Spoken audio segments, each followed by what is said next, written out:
Cette question du combien, c'est une question que je me suis posée beaucoup pendant presque les 3 ans de la crise du Covid, parce que c'est une crise qui nous a poussé à un moment à réfléchir le monde, à penser le monde.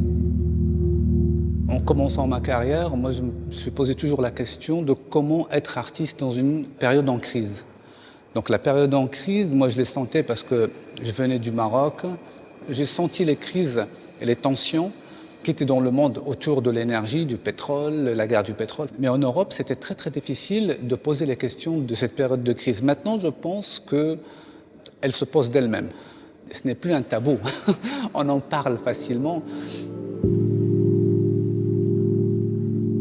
La question énergétique s'est posée aussi dans l'exposition avec, par exemple, l'installation Oil, Oil, Oil, qui nous ramène de cette matière tellement stratégique qu'est le pétrole vers l'assiette qu'on retrouve au sol, qui nous ramène vers un lien direct de la bourse, de l'énergie, de la machine, de tout ce qu'on produit, toutes ces machines qui ont besoin d'énergie pour tourner.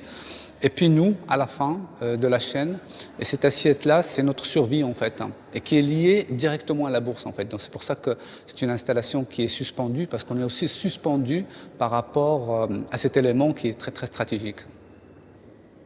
L'installation Black Box, c'est vraiment une installation qui pose aussi la même question de la quantité, parce que dans la religion musulmane, il y a 99 noms de Dieu. Et donc l'exposition elle pose aussi cette question. Combien de dieux il nous faut encore pour qu'on puisse y croire? Pour moi, c'est très intéressant de la poser, parce que c'est une question qui n'a pas de réponse en fait. Chaque fois, dans une période, on dit « Ah, c'est bon, on a réglé le problème religieux », et après, il revient comme un boomerang.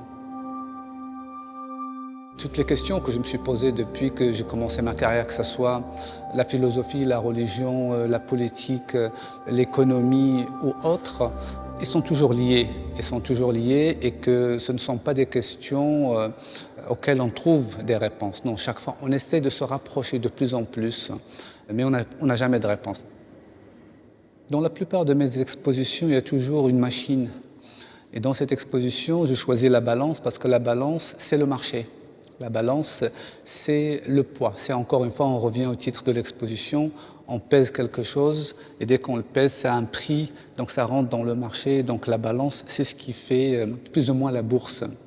On retrouve dans la même salle une série de dessins et de peintures qui sont inspirés des calligraphies et des graphiques de bourse. Donc c'est une salle où on pose vraiment beaucoup de questions sur la valeur des choses, leur poids, et comment ça s'interprète dans notre vie et comment ça influence notre vie de tous les jours. Comment on peut encore créer dans une période de crise? Comment on peut encore regarder une œuvre dans une période de crise? Dans une période stable où tout va bien, on voit les œuvres d'une manière. Comment on va les voir maintenant? Ce sont des questions qui sont posées dans l'exposition, mais d'une manière, comment dire, comme ce que j'essaie toujours de faire, assez subtile. C'est-à-dire qu'il y a toujours le show, il y a toujours une exposition qui tient, mais il y a ces questions-là qui planent dans l'espace.